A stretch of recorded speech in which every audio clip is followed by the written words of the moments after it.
Menteri Hak Asasi Manusia Natalius Pigai ingin Indonesia menjabat sebagai Presiden Dewan HAM di Perserikatan Bangsa-Bangsa PBB. Pigai yakin jabatan tersebut penting agar Indonesia dapat memprakarsai pembentukan kebijakan-kebijakan HAM yang selama ini belum ada. Menteri HAM Natalius Pigai menyampaikan hal itu saat peringatan Hari HAM Sedunia ke-77 Rabu lalu. Pigai menyebut Kementerian HAM sedang mengarusutamakan hak asasi manusia atau mainstreaming human rights.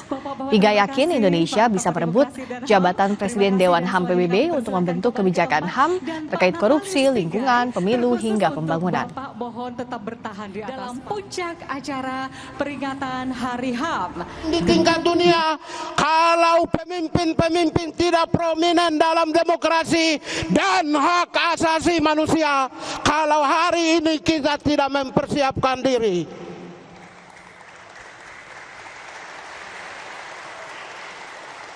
oleh karena itulah Kementerian Hak Asasi Manusia membangun mainstreaming human rights. Kita impus dari ontologisnya, cara berpikirnya. Kita bangun, kita perkuat peradaban berpikir tentang hak asasi manusia. Kita juga impus epistemologisnya. Kita juga perkuat aksiologisnya. Adalah untuk mempersiapkan agar 2045 Indonesia memimpin dunia.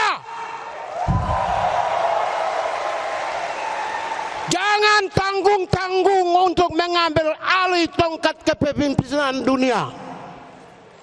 Hari ini Kementerian HAM dengan Kementerian Luar Negeri dengan Wakil Kepala Bappenas telah mengambil posisi hari ini kami akan rebut Presiden Dewan HAM PBB.